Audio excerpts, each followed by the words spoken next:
আপনাদের সাথে একটা গল্প শেয়ার করি। গল্পটা এমন ছিল যে দুইটা চড়ুই পাখি ছিল।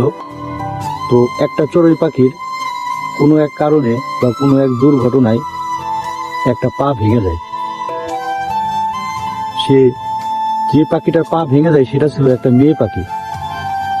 তো ওই মেয়ে পাখিটা ওই ছেলে পাখিটাকে বলতেছে, আমার তো একটা পা নাই, তুমি তো আমাকে ছেড়ে চলে যাবে, তুমি আমাকে ছেড়ে চলে গেলে আমি একা একা কিভাবে থাকবো।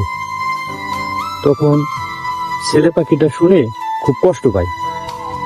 ওই ছেলে পাখিটা তখন ওই কথা শুনে তার দুইটা ডানা ইচ্ছাকৃতভাবে ভেঙে ফেলে। পরে ওই ছেলে পাখিটা বলে, দেখো এখন আমার দুইটা ডানা ভাঙা, আমার দুটো ডানা আমি ভেঙে ফেলেছি, এখন আমি ইচ্ছা করলেও তোমাকে ছেড়ে যেতে পারবো না। তো এভাবে অনেক দিন তারা পার করছে।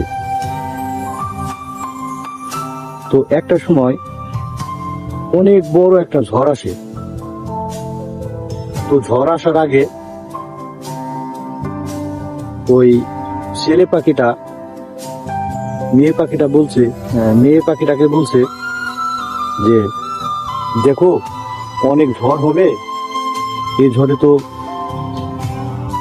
না জানি কি হয়, বলা যায় না, তুমি উড়ে অন্য একটা জায়গায় চলে যাও, যে জায়গায় ঝড় তোমাকে স্পষ্ট করতে পারবে না।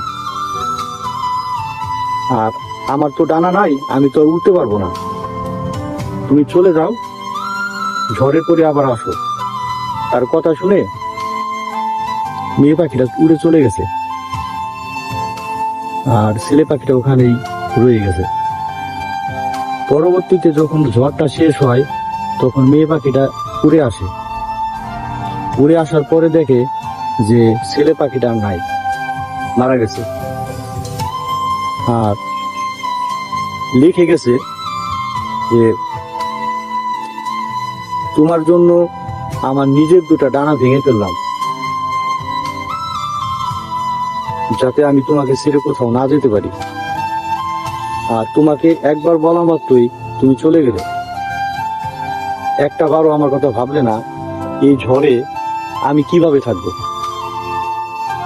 তুমি যদি থাকতে, সব ঝড় উপেক্ষা করে আমি তোমার জন্য হয়তো বা বেঁচে থাকতাম। অতএব আমরা এই গল্পতে বুঝতে পারলাম যে কারোর জন্য বা কারোর উপর অন্ধ ভালোবাসা ঠিক না। অতিরিক্ত